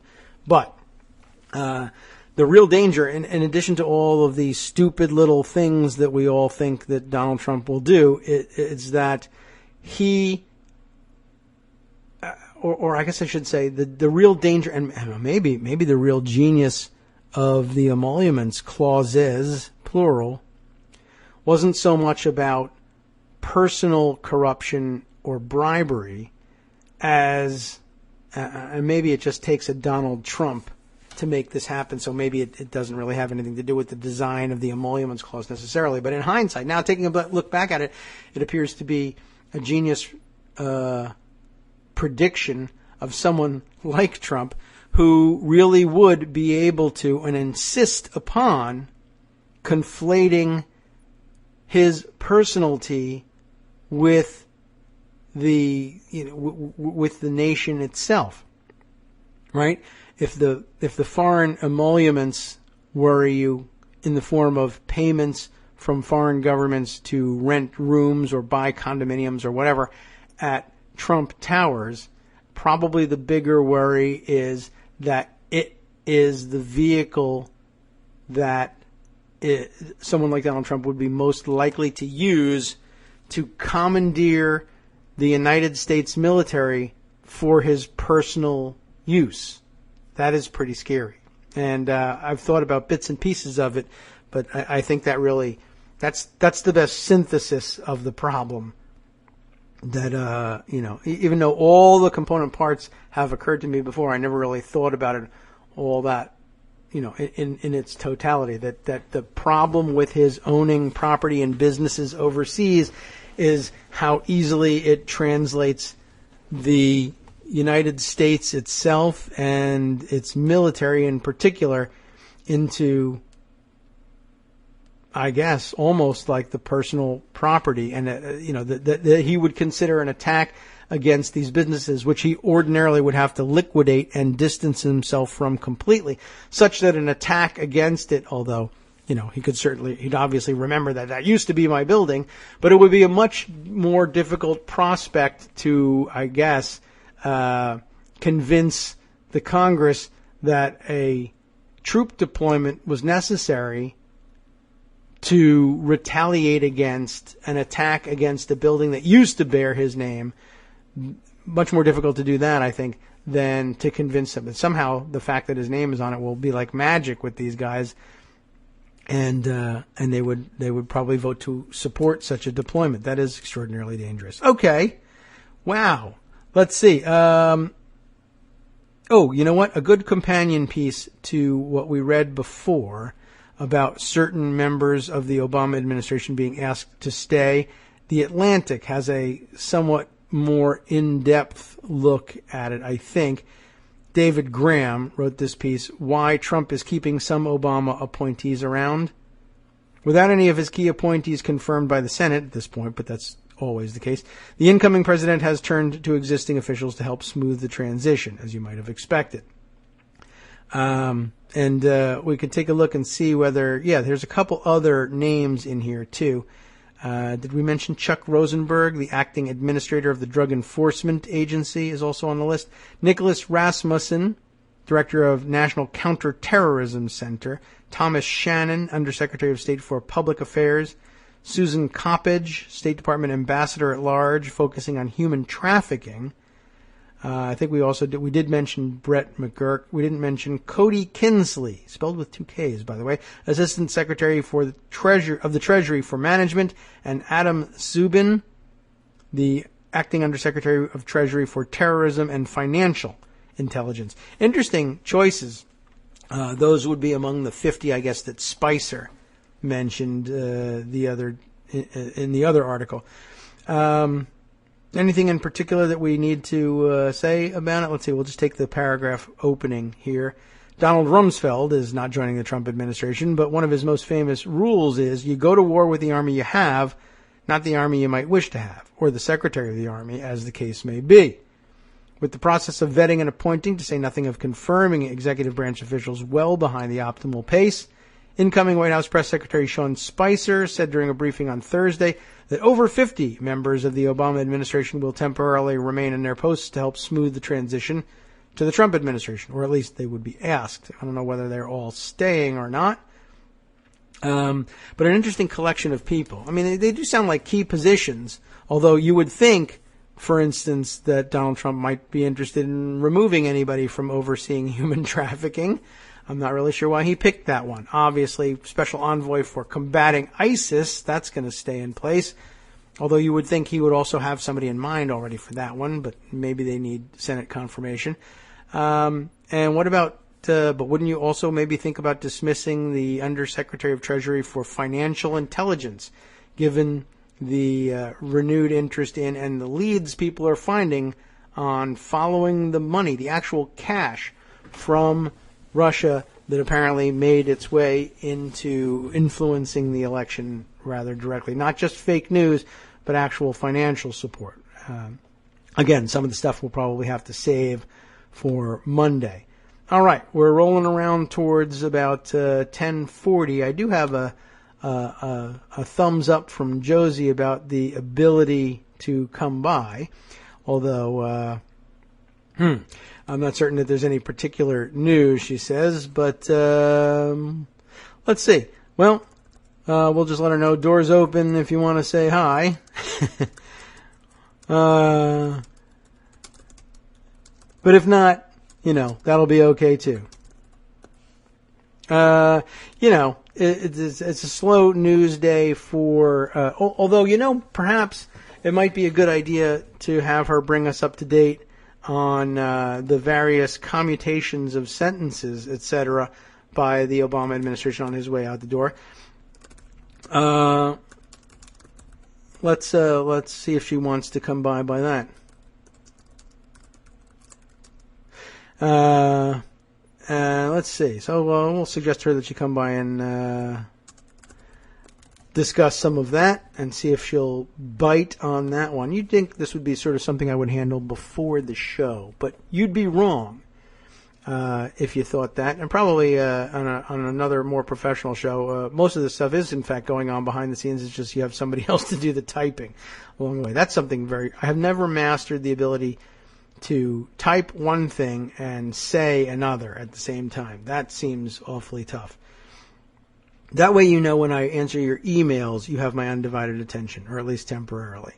Okay, let's see. Other fun things that we might be able to discuss in today's show. Oh, well, you know what? I had a question from an emailer, speaking of the email, and we'll just identify. How shall we secretly identify you? I have a request here. Don't read the name on the air. Okay, so fine. We'll just say, I don't know what. Should we say a fake name? We'll just say Susan. Susan seems like a decent name, right? Am I faking it or am I not? Now, only a great fool, would think that the cup put before them. All right. Anyway, we'll just not identify by last name in any way. She posed this question. I realize this likelihood is small, and it is infinitesimally small, but I'm curious, hypothetically, if it were somehow adjudged that Donald Trump was elected due to fraudulent means, would that also nullify the election of Pence? And if so, what would then happen? Paul Ryan?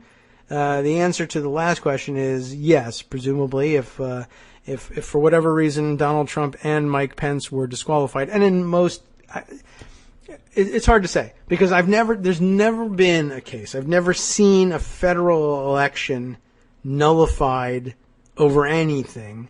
And it would be extraordinarily difficult, I think, for federal courts to reach the conclusion that an election ought to be just simply undone. However, if they were somehow to reach that conclusion that it needed to be undone, I think it would actually be considerably more likely that they simply throw the person out of office than, say, rerun the election or anything like that. But if I understand your question correctly, if the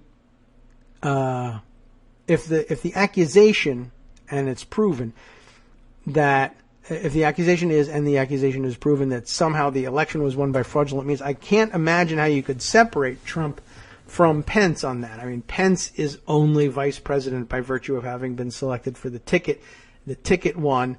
So I don't see how they could say, I mean, the only way you could do that is if you somehow established that it was very clearly Donald Trump and Donald Trump alone that engineered the interference. But even so, the beneficiary is Pence just as much as Trump, whether he knows about it or not. But the answer, of course, after chucking Donald Trump and Mike Pence from office, yeah, you'd end up with Speaker of the House Paul Ryan. It won't make a great deal of difference one way or the other once that happens. But yeah, that's the upshot of it. I don't know whether I can't think of any example of a federal election simply being undone or someone being tossed from office by a court. Now, the Congress, of course, could impeach one or the other or both, and they could, with literally no basis whatsoever, decide to separate the two. They might, if they were to impeach Donald Trump and remove him from office specifically because they believed that the election was fraudulent, they would still be under no obligation to remove Pence. They simply just wouldn't go through with it. A court, I guess, certainly could order something similar. I don't know whether anybody would honor that order. It would be a constitutional crisis that they wouldn't be able to solve. A court simply finding that would be awfully difficult to enforce. You'd need Congress to do the trick.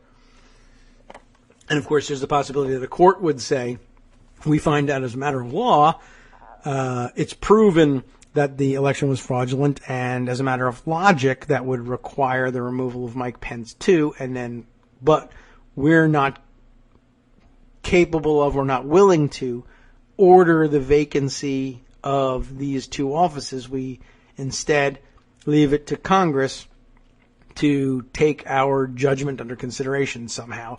And I mean, this is total fantasy. I don't even know if that's something that a court would be willing to do. They ordinarily wouldn't issue a judgment that they weren't willing to enforce. It would have to be an extraordinarily strange procedural posture in a case in order for them to pass judgment on it in any way that they would then seek to enforce by removing them from. I can't imagine it. They might peripherally come to the conclusion that fraud was at work, but if that were the sole drive of the case, they would never take it because that would just be an advisory opinion that they wouldn't otherwise be willing or authorized to offer. It would have to be, I guess, probably dicta in a case about some specific action that they wanted invalidated. And if they invalidated it because they came to the conclusion that the election was fraudulent, they might then vacate the policy, but then say the question of what to do with the person who occupies the office is just not up to us. That's up to Congress. They're the only ones that can remove him. I think, although who knows, perhaps an emboldened Supreme Court, which we don't have right now, what if they made such a claim about Donald Trump or anyone else in the future, that it was their prerogative, having found as a matter of law that they've been elected by fraud, would they be willing to enter an order that says, and you're out? And who would enforce such an order? That would be so you've opened quite a can of worms there. But the easy answer to offer anyway is yes, if you remove the president and vice president, Speaker of the House comes next. Does that satisfy? I don't know. All right. Well, let's see. The other news of the week, and I'm still not certain whether we're going to hear from Josie on this or not, but you may have noticed we made no mention to this point of the commutation of the sentence of Chelsea Manning. It's a controversial one, but not terribly controversial for the most part among the progressive wing, though there is certainly members of the liberal wing and even progressive wing who are not in agreement with the commutation of the sentence. I don't really know what I think about it. I mean, I guess on the whole, I'm convinced that a lot of hard time has been served here, and most of the arguments about the information leaked by Manning the analysis seems to all land on the fact that it's just hasn't been provable that the information has led to any particular serious danger or endangerment or deaths of troops or any intelligence operatives, etc. So that's arguing in favor of the clemency, and as well as the transgendering situation, which would make incarceration extraordinarily dangerous and maybe even actually deadly for Manning. But I mean, I don't even know what to say about that one. It's just not a story I followed to this point, and to pass judgment on the clemency decision for me would be I'd be uniquely uninformed on the question. So it's not that I'm ignoring it because I'm mad about it or anything. I'm simply, I guess, agnostic on it, and I don't know what to tell you about it. So I've seen it happen. I'm not ignoring it, and I'm not hiding it from you or hiding from it. I just don't feel like I have anything valuable to contribute on that score. There's also, of course, some 300 commutations on drug offenses, which I think certainly takes a certain amount of guts to do them. I have the feeling that there are a couple hundred or maybe a couple thousand more that he might even have liked to do, but just didn't set themselves up correctly politically. But it seems like all the sound and fury is centered on, one, the Manning commutation, and two, commutations and clemencies not granted. People who have been hoping for clemency from presidents for a long time, and a lot of activists who've been pushing and hoping against hope that President Barack Obama would be the one to deliver it on his way out the door, and it didn't happen. And I guess it's just not going to, because you're certainly not going to see it from Trump. And how long can people hold on? It's tough. But perhaps that's something Josie would be more qualified to discuss. Maybe we'll set that up as a specific question for next time if we don't hear from her today. All right. Let's see. Other inauguration-specific stories, let's say, to wind things up. Not a huge impact. Oh, maybe impact is the wrong word for this one, but not a huge political impact to this story. But I thought we'd note it alongside one other. The inauguration brings a lot of people into D.C., including a lot of additional security personnel. And when it gets crowded, people bump into one another. So what have we got here? The AP reported just the other day that, oops, I've missed it. It looks like it's a rolling feed. So I've lost the place in this feed, but apparently a a police cruiser in the protective motorcade for Mike Pence, I believe. Yesterday at 8:33 a.m., this news came in. A Secret Service vehicle, though the Secret Service says a vehicle in the motorcade for Vice President-elect Mike Pence struck a D.C. Police Reserve officer yesterday, according to local television station WRC-TV. Says the officer was conducting traffic control in Northwest Washington on Wednesday afternoon when a vehicle in the motorcade hit him. You got to watch out for that if you're doing traffic control. The Secret Service says the officer was taken to the hospital with a minor injury and released later. So good news, I guess, on that front. You get as lucky as you can, considering that you've been hit by a car.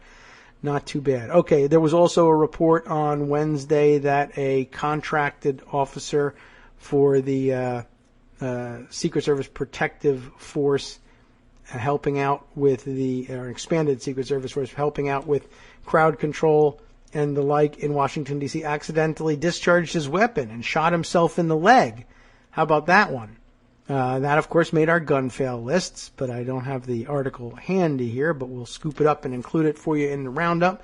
Just another indication of what can happen when unfamiliar folks in unfamiliar surroundings are packed together, even if they're not packed in nearly as densely as was the case for prior inaugurations. I wonder how many people are interviewed by Dale or otherwise are walking around with their guns on them too, and probably not in compliance with local law there either. But you won't find them until something goes wrong, and then you'll find them on the gun fail lists at the end of the week. Okay, let's see. It's about time to start wrapping things up. We'll see what else we can't shoehorn in by way of information that you just need to have for the weekend. Lots of Russia stuff, as I mentioned, and lots of other troubling developments in the investigation world, and a few things that we'll catch up on. How about this, then? I didn't mention it, but you probably saw in yesterday's midday open thread roundup. How about this one for the funny category? The picture you might have seen shared on Twitter or Instagram that Donald Trump actually shared himself of him allegedly writing his inaugural address himself, right? I guess this one becomes irrelevant after today. We might as well squeeze it in. New York Magazine took a look at that one, and it was rather ridiculous. And if you haven't heard about it, you can enjoy this story then. Was Donald Trump, I guess, writing his inaugural address? Is he writing it at all? He claims he is. That could either be a disaster or hilarious or both. I don't know which. But the picture he tweeted. Was he writing it at a Mar-a-Lago receptionist's desk? An investigation offered here by Madison Malone Kircher in the New York Magazine. Earlier today, that would have been, maybe Wednesday, Donald Trump tweeted what he said was a 3-week-old picture of himself, writing his inaugural address from a desk in his Palm Beach mansion, Mar-a-Lago, or as he calls it now, the Winter White House. And the picture is ponderous, and I mean, the look on his face is ponderous, really. I had commented on it. Show me befuddled steel, right? He looks like he's lost. He looks like a wax figurine, to be honest. And he is sitting there with a legal pad and a Sharpie pen in his hand, as if, right? And of course, as people have noted, he's either done it himself or been instructed to bend the corner of the pad up so that you can't actually see whether or not, but we all know that it is, that the pad is blank. He hasn't written a goddamn thing on there. And of course, he's not writing it in Sharpie. Well, anyway, the surroundings in which he's photographed are quite distinctive. He's in front of this very oddly, bizarrely, gaudily tiled wall, and it's immediately recognizable, I guess, to anybody who's actually been in Mar-a-Lago, apparently, that this is the front reception area of the lobby, of the club portion of the mansion, where a receptionist ordinarily is stationed. And to prove it, there was a photo taken off of another Instagram account, a Palm Beach show group account that's a Palm Beach jewelry antiques dealers account of some kind.